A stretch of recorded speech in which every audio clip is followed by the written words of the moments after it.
башка бирөөнүн ийгилигин же жакшылыгын, жакшы жашоосун көргөндө ичимден кызганыч пайда болгон сезим. Бул жүрөк оорусуна кантип кутулсам болот деген суроо экен. Böyle жакшы суроо экен. Буну хасат деп айтылат. Хасат деген көрө албастык, ич тардык, көрө албастык, бирөөнүн нематына ич тардык. Бул хасат эң жаман оору. Жүрөктүн оорулары бар, ошонун ичиндеги эң жаман оорулардын бирөөсү хасат. Алла Таала барын сактасын. Вала тахасаду. Хадисте айтат Пайгамбар саллаллаху алейхи ва саллям. Хасат кылбагыла деген. Хасат эмне дегени? Хасат деген завалу ни'матул гайр. Башканын жакшылыгынын жоголуп кетсин деп тилешлик. Мага да болбосун, тиги да болбосун дейт. Бул эмнеге мындай болуп кетти, байып кетти, эмнеге мындай жетишип кетти, ийгиликтүү болуп кетти. Ошо неаматты көрө албайт дагы, анда эмнеге болот? Мага да кереги жок, ага да кереги жок. Ушуну завалу ни'матул гайр, ушуну хасат деп айтылат. Түшүнүктүбү? Экинчи сүрөтү бар. Гыпта. Гыпта деген арзуу кылышлык. Менде ушундай болсо деп арзуу кылат. Бул жайыз.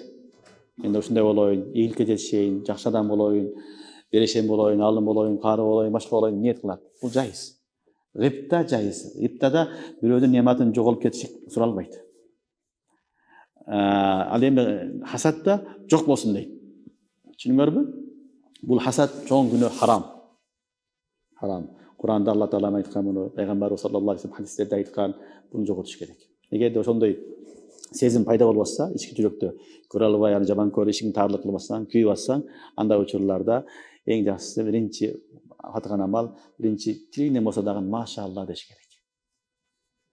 Машалла деген сөз ушул иншалла сага шифа болот. Машалла, машалла десең, ошо хасат акырын жоголо баштайт. Бирөөнүн ийгилигин көрдүң, жакшылыгын көрдүң, баракалла, машалла, машалла, машалла деп. Хасат кылган адам машалла дей албайт. Машалла деген сөзгө дагы эрк керек. Күйүп аткан адам айта албайт аны. Бирок кыйналса дагы машалла, машалла деп айтса, барып не болот? Ошол күйүт азаят. Күйүт баракалла дейсиң, биринчи машалла деп баракалла дейсиң. Экинчи ошонун акысына дуа кыласың. Хасат кылган адамдын дуа кыласың. Я Алла, ушуга хасат кылдым деп мени кечир.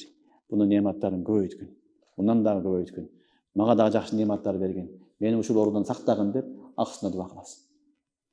Үчүнчүсү элдин алдында макта дейт. Анча-мынча. Хасат жоготуш үчүн. Төртүнчүсү хадия бер дейт. Хадия бер. Тахадду. Түшүнүңөрбү? Күйүт жоголот. Акырын кичинекей болсо да хадия берип отуруп, анан акыры ошол хасат жоголот. Максат хасатты жоготуу. Түшүнүңөрбү? Бул жаман оору. Хасат менен ооруган адам бир гана өзүнө зыян кылат. Ал эчтеке кылбайт. Хадисте айтат: "Иякумул хасад. Фа иннал хасад юзхиб хасад не кылат? Адамдын жакшылыктарын жеп салат" деген.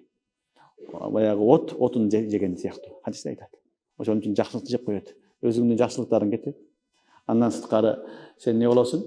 Өзүң күйөсүң. Башка эчтеке болбойт. Отун күйгөндө өзүң күйөсүң, тиги эчтеке болбойт. Нерв болосуң, давление менен ооруйсуң, сахар менен ооруйсуң, башка оорулар менен ооруйсуң. Бүт бардык оорулар ушул хасаттан келип чыгат. Түшүнүңөрбү? Ошон үчүн хасатка эме кылба. Хасат эмне дегени? Алланын берген нематыга наразы болуу, Алланын таксимиге наразы болуу. Нахну касамна байнахум маишатахум. Мында Алла айтат. Дүйнөдө биз бөлүп койгонбуз дейт. Ким кедей, ким бай, ким жакшы, жаман Алла бөлүп койгон. Ошол бөлүп койгонго наразы болушулук ушул хасат. Алла өзү билет кимге кандай беришликти. Ошон үчүн жаман оору Алла Таала сактасын. Хасат кылгандан алыс болуш керек. Анын жолу Алла мени кечиргин чыгаргын деп азыр айткан илаждарын айттык. Ошол тартиптер менен амал кылса Алла субханаху ва таала хасат оорусунан куткарат. Түшүнүктүбү?